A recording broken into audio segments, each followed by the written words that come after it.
The world froze as breaking news flashed on every screen. Emily Hart, the pop queen, had collapsed under the weight of her own empire. Reporters shouted, "A leaked phone call has revealed the scandal of the decade." Fans gasped, their idol's name now wrapped in crime and betrayal. Emily whispered, "It wasn't supposed to end like this," but her words were drowned by headlines that painted her as both villain and victim. In a single breath, adoration curdled into outrage. Journalists swarmed courthouse steps, cameras clicking like gunfire. A leaked tape played in the background, Emily's desperate voice crying out, "You promised me protection." The crowd roared in disbelief, convinced they were listening to a confession. Lawyers clutched folders as if holding dynamite, while friends and enemies alike scrambled to rewrite history. The silence between sentences was deafening, filled with fear. The empire built on charm and music now trembled. And with one explosive phone call, Emily Hart's downfall began. Before that night, Emily Hart was untouchable, hailed as the voice of a generation. Crowds sang her songs, their faces glowing with devotion. The media crowned her the princess of pop, her smile adorning every billboard. But fame is a double-edged sword, cutting deeper the higher it rises. Emily said, "They loved me for my light, but no one cared about my shadows." She had fought for everything, the contracts, the stages, the headlines. Yet, the people closest to her whispered warnings of betrayal. Each smile in her entourage was painted with envy or greed. Her manager once said, "Every empire falls, Emily, even yours." She laughed then, dismissing it as cynicism. But as her star burned brighter, her circle grew darker. And somewhere in that darkness, the betrayal took root. Emily's rise was meteoric. From a small-town girl with a dream to the global stage, she carried an aura that no one could resist. The tabloids called her a modern fairy tale. But fairy tales hide wolves behind silk curtains. Emily once said, "I thought I was untouchable, that no one could break me."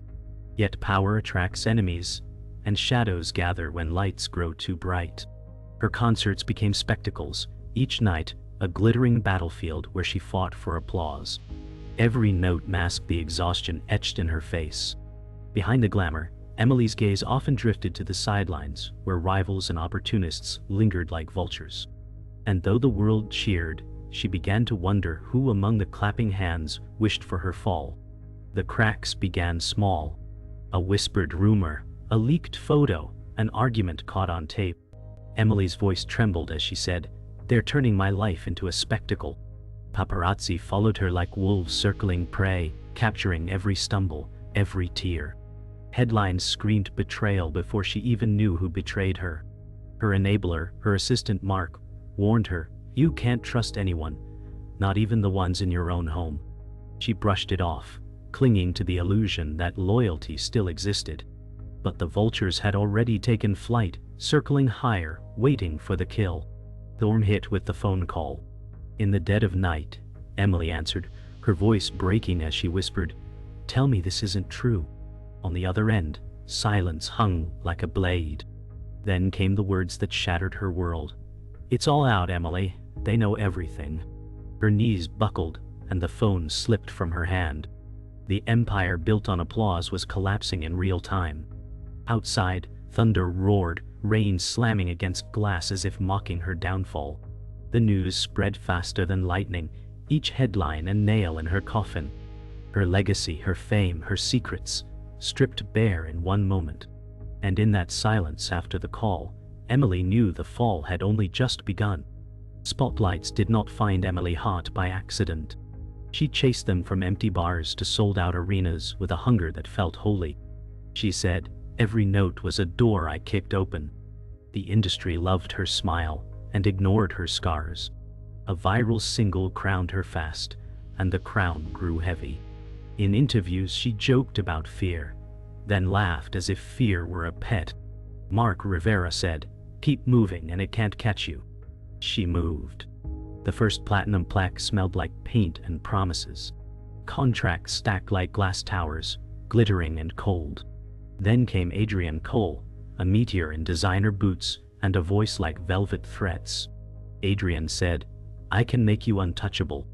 That word curled around her ribs. A new contract offered creative control and a secret rider. She signed to stop the noise in her head. Mark frowned, counting clauses that multiplied in shadows. Adrian's hand rested on hers, light as a lock. She said, "It's my life. Let me live it." The pen carved her name like a vow. Somewhere between ink and applause, the seed of ruin found soil. Tour life became a glittering treadmill. Emily said, "Sleep is for after the encore." The bus was a moving confession booth where she bartered hours for perfection. Mark set schedules like a medic, steady and exhausted. He said, "We can cancel one show." She refused because empires hate gaps. A doctor murmured about vocal rest, and she nodded while warming up. Adrian arrived in private lounges with champagne and promises. He said, "You are a brand, not a person. Accept it." She smiled like a soldier. Fans lined the venues with signs that looked like prayers. The applause filled the cracks, then evaporated before dawn. Mark noticed the pills multiplying and the silences lengthening. He said, "I can't guard you from everything." She replied, "Just guard the door." The door held while shadows walked in through the vents. Every city cheered, and every city took a piece. The calendar thinned, then split, and no one dared say stop. Adrian's romance arrived like weather, warm one minute and lightning the next. He said, "Trust me, and the world will kneel." She believed because belief was faster than doubt. Private dinners turned into private decisions. "I'm not." He managed conversations as if they were stock trades. She said, "I just want to sing and breathe." He answered with contracts disguised as gifts. A shell company appeared with a friendly name and hungry mouth. Mark asked questions, and answers came wrapped in glitter. Adrian laughed. "You either scale or you sink." Scaling felt like falling with perfume on. The couple became a headline machine, and the cameras never blinked. Emily wore love like armor that pinched her ribs. She told Mark, "He sees a future I can't see." Mark said, "He sees your future and his profit." She looked away and called it partnership. Somewhere quiet, a clause waited like a trap door. The media kissed the ring and sharpened knives under the table. Morning shows praised her discipline, then clipped moments to sell doubt. Emily said, "I'm fine," while her eyes carried a storm warning. At a charity gala, cameras adored the sparkle and missed the ledger. Adrian whispered, "Smile wider." She did, and it hurt. Detective Lena Morales watched from a distance, invited as a donor and leaving as a skeptic. Lena said, "Numbers tell the truth when people refuse." A grant list showed names that boomeranged to Adrian's orbit. Mark flagged it and heard, "Not your lane." He swallowed the alarm and adjusted her mic. Emily raised a glass and promised hope to kids she would never meet. The applause was sweet and the aftertaste metallic. Somewhere in the ballroom, truth scraped its chair across the floor. Fatigue finally learned her schedule. It arrived between applause and invoices, pulling at every seam. Emily said, "If I stop, I disappear." Adrian replied, "Then never stop." Mark found a transfer order that moved funds like a magician's scarf. He said, "This is the wrong account." Adrian smiled and called it optimization. A rehearsal ran late, and Emily sang until the note tasted like copper. She told herself this was the cost of greatness. Lena filed a quiet request for records that did not want sunlight. She said, "Follow the current." The current tugged toward the shell company and the gala donors. Mark confronted Emily with shaking hands and careful words. He said, "I am with you, but not with this." She stared at the floor and called it noise. Somewhere close, a door clicked shut that would not open again. Whispers multiplied into headlines, and the headlines began to bite. Emily said, "They're building a story I don't recognize." Mark tracked rumors like a medic counting pulses, and found patterns shaped like traps. Adrian smiled and called it promotion. Venues filled, then trembled as hecklers slipped through the roar. Emily gripped the mic and felt the stage tilt under her feet. She said, "If I sing harder, will it stop?" Adrian answered, "Noise only fears volume." Mark warned that volume also hides alarms. A blogger posted ledgers that hinted at a quiet siphon, then deleted them before dawn. Emily stared at the blank page and felt it scream. She said, "Am I the brand or the mask?" Adrian kissed her forehead and said, "Be both." Crowds cheered while her reflection learned to flinch. Somewhere in the rafters, a camera blinked like a living thing. The inner circle cracked along old fault lines. A choreographer sold a story and swore it was concern. Emily said, "They're cashing in on pieces of me." Mark urged silence, the only tactic that ages well. Adrian courted a tabloid editor with grins that felt like signatures. Brands called to renegotiate and spoke in past tense. Emily wore sunglasses indoors and pretended not to hear the word liability. She said, "If I deny it all, will they get bored?" Mark replied, "They'll get hungry." A late rehearsal collapsed into arguments about staging and control. Adrian said, "You're bigger than the noise if you let me steer." Emily nodded because nodding looked decisive. The crew learned to whisper around her like monks. Outside, fans held signs that shook in the wind, prayers stapled to cardboard. Detective Lena Morales followed the money the way sailors follow stars. She said, "Numbers don't lie, they whisper." Bank trails laced together like barbed wire and led to the shell with pretty stationery. A clerk misfiled a receipt and truth blinked. Lena visited a former accountant who had learned to fear sunlight. He said, "I kept copies because nightmares like paper." She left with a folder that smelled like toner and smoke. Emily woke to a subpoena wrapped in polite threats. Mark read it twice and said, "We need counsel who isn't on his payroll." Adrian framed it as performance art for lawyers. Emily hated how convincing he sounded. She said, "If I'm innocent, why am I terrified?" The answer hung between them like a chandelier waiting to fall. A charity board meeting tried to look elegant and ended up looking cornered. Emily said, "Tell me the books are clean." A treasurer cleared his throat and found no words. Adrian arrived late and on purpose. He said, "Everyone relax. Optics are manageable." Mark opened spreadsheets that coughed up dates which did not exist. He said, "Money left and never came back." Emily felt the room shrink to the size of her pulse. The board whispered about restructuring, which is what people say when they mean retreat. A publicist drafted statements that sounded like apologies wearing disguises. Emily said, "We built hope with those checks."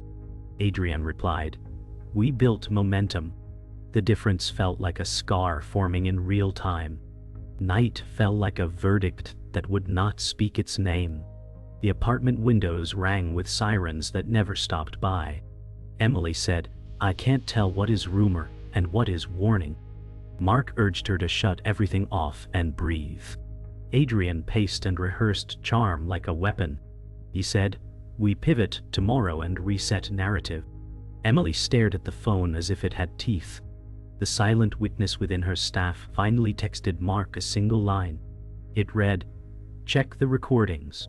He went pale and whispered, "Someone kept the calls." Emily felt the world lean. The ringtone arrived, clean as a scalpel. She answered because hope is louder than fear for one reckless second. And then, one night, the phone call came, and nothing was the same again. The call was not a rumor, but a ledger that spoke. Lena cued the audio in a quiet room that smelled like dust and worry. Emily said, "Play it." The tape clicked, then bled secrets. Adrian's voice mapped payments like a weather report. He said, "Route it through the charity, then the shell." Mark stared at the wall and counted breaths. Emily whispered, "Tell me this is edited." Lena said, "It is complete." The tape named donors who never donated and vendors that were ghosts. Adrian laughed in the recording like a man who owned silence. Emily felt her name turn into evidence. She said, I sang for hope, not this. Mark said, hope was the wrapper. Lena slid a printed flowchart across the table. The arrows curved like traps in a maze. Emily put a hand on the paper and felt it burn. The mask did not slip. It shattered. Lena pivoted from sound to paper. She said, we trace the current, not the waves. The charity was a turnstile, elegant and empty. A shell company smiled from a mailbox 2 floors above a pawn shop. Mark said, he called it optimization. The accountant's folder matched the tape with cruel precision. Names repeated like drum beats in a funeral march. Emily asked for air and got facts. The silent witness stepped forward with a tired voice. He said, I drove him. I heard enough. Dashcam audio captured meetings with men who never used last names. Adrian promised access and bought silence with glitter. Emily said, how deep does it go? Lena answered, past your concerts and under the street. The truth did not blink. It waited for signatures. Adrian arrived with cologne and confidence. He said, this is theater. I wrote the act. Emily stood still and watched his mouth craft alibis. Mark said nothing because numbers had already spoken. Adrian framed the tape as performance art for enemies. He called donors patriots and shells efficiencies. Lena asked one question with a needle tip. She said, who is Sable Trust? Adrian paused, which was the first honest thing he did. Emily felt the pause like a blade. She said, I signed because you said we were building freedom. He smiled as if the word belonged to him. Mark stepped between truths and lies like a man crossing ice. He said, you built a siphon. Adrian's eyes cooled. The room learned his real temperature. The mask lifted and a network blinked awake. Lena said, Sable Trust launders favors, not just money. The ledger tied galas to offshore currents with elegant knots. Emily found her signature, approving a transfer she never saw. She said, this is forged. Mark traced the font and found the lie in the curve. Adrian called it a clerical blur. The silent witness produced a clipped voicemail. Adrian's voice said, push the sign off. She's asleep. Emily felt the room tilt toward the window. Lena offered a chair like a life raft. She said, we can separate you from this if you help us cut the rope. Emily stared at the word help and tasted iron. Mark said, choose now. The Empire muttered behind the walls, counting losses. The twist was not a rumor, but a root. Sable Trust fed on her fame and wore her name like camouflage. Emily said, I am done being the cover. Adrian warned that the stage would turn on her if she strayed. He said, loyalty or extinction. Mark breathed in and chose risk. He said, we flip the board. Lena offered a narrow bridge called cooperation. It led through fire and out of the brand. Emily pictured the fans and the children who believed the gala speeches. She said, then we burn the script. The plan was simple like thunder. Secure the servers, archive the calls, and freeze the current. Adrian watched with eyes that promised a counterstrike. The night felt crowded with unseen hands. The game changed with a pen and a password. Dawn cracked like a subpoena across the skyline.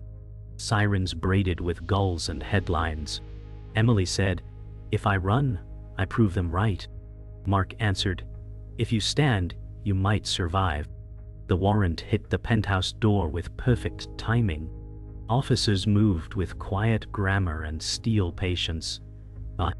Lena led with eyes that carried winter. She said, we are seizing devices and records. Adrian smirked as if applause were imminent. He said, this is theater, and I own the script. Emily felt the room shrink to a confession booth. Mark gathered drives like a priest collecting relics. The safe opened its mouth and spilled contracts that glowed like false halos. Lena tagged each page as if suturing a wound. Emily whispered, I sang for light.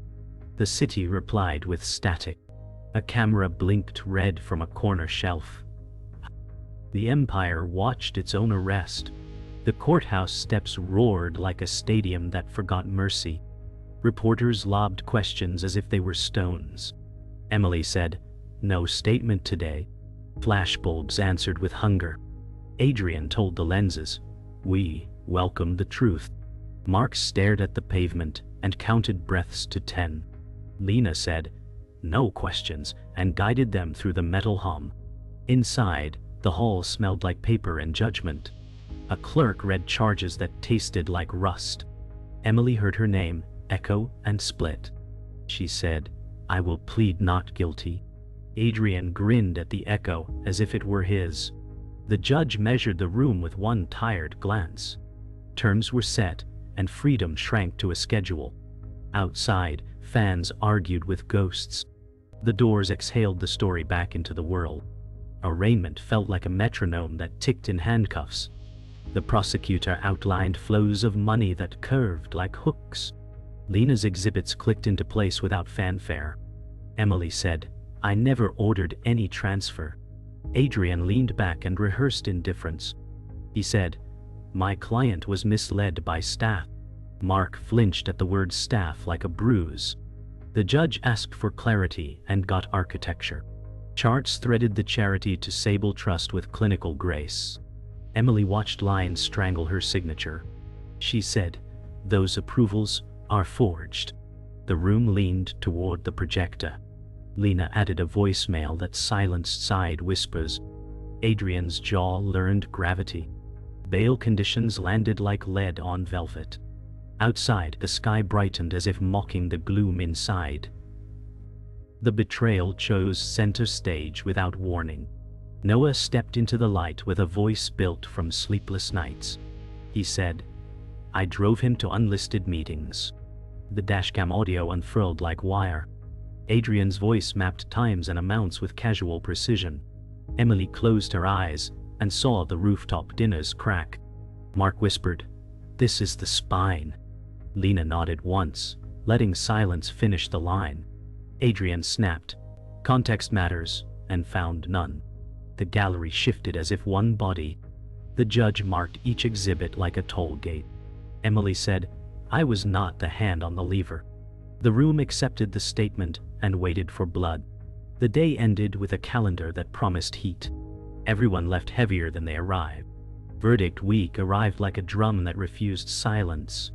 Media wrapped the building in cables and speculation. Emily said, "I will walk in and walk out, either way."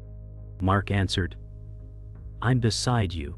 The jury filed in with faces that hid oceans. The foreperson spoke in a voice that never shook. Fraud counts clanged into air like dropped chains. The judge's gavel cut the room clean. Adrian turned to stone and then to calculation. He said, "We appeal." Emily felt the sentence settle on her ribs like armor and weight. She said, "The verdict is not the end." The words landed with a blade's edge. Cameras inhaled as if they could swallow her whole. Outside, a cold wind carried the story down every avenue. Silence replaced the roar, and it was not kind. Emily said, "The applause is gone, but the echo won't die." The label paused her catalog like a frozen pulse. Brands ghosted without goodbye. Mark built a daily plan from coffee and resolve. He said, "We rebuild, inch by inch." The fan mail split down the spine of love and fury. Some called her thief. Some called her saint. Lena pressed forward with cooperation terms that tasted like iron. She said, "Truth buys time, not absolution." Emily studied the clauses and found her name wearing chains.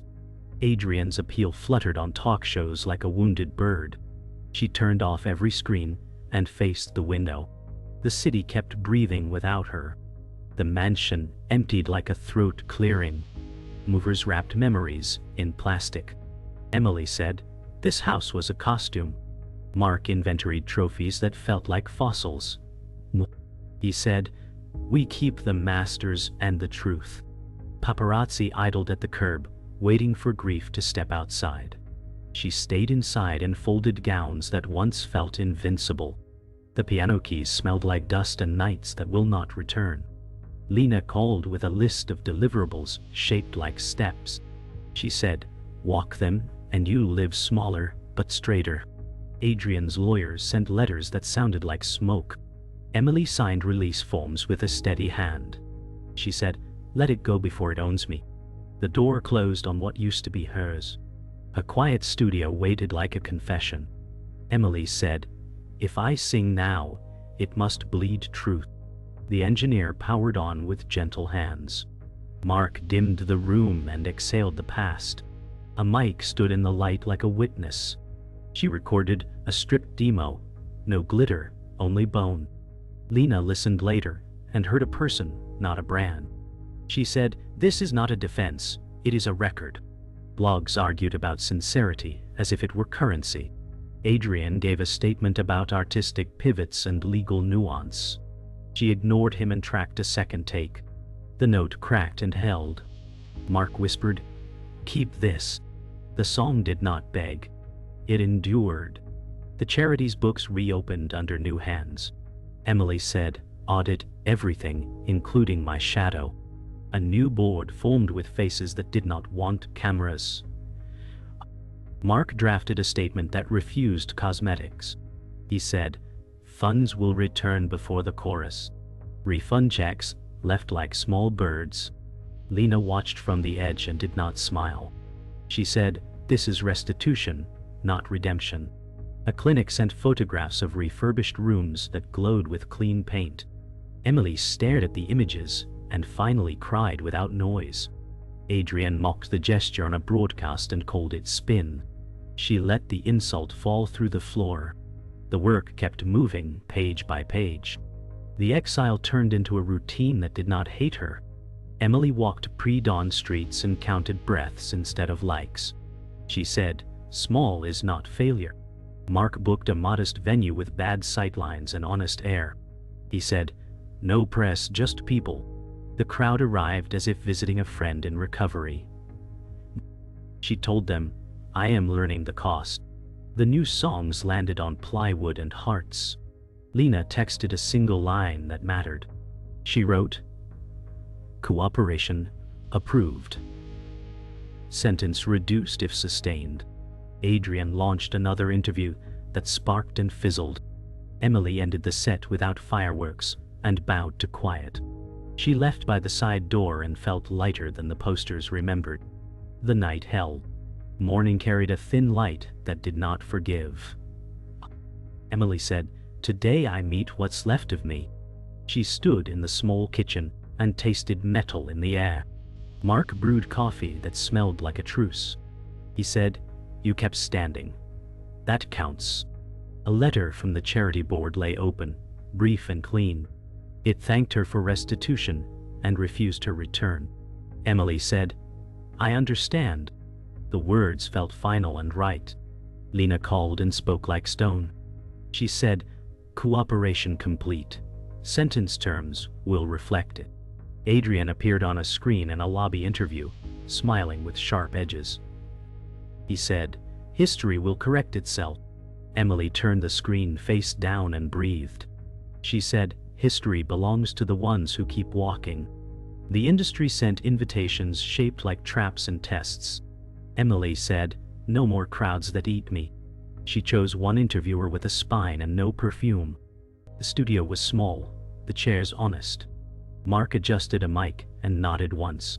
He said, "Answer the question you wish to live with." The camera's tally light glowed like a heartbeat.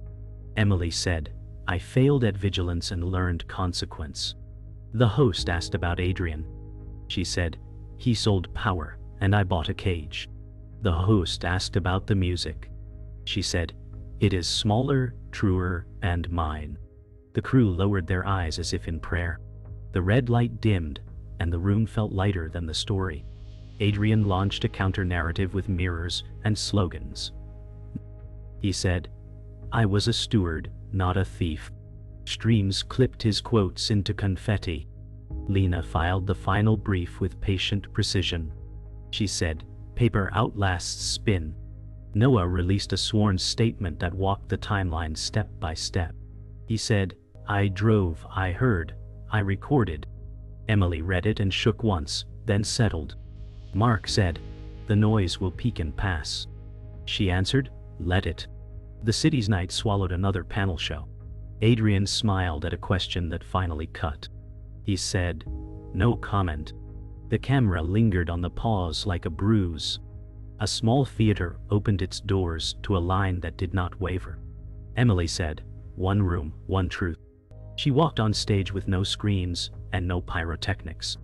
Mark tuned the guitar and stepped back into shadow. He said, "Take the room and breathe." The first song carried splinters and light. The second held a confession that refused spectacle. Midway through, Emily paused and looked straight into the dark. She said, "If I harmed you, I am returning what I can." The silence answered like a river. Someone whispered her name like a blessing that did not absolve. She bowed to the quiet and felt forgiven for nothing, and welcomed anyway. The final day arrived without trumpets.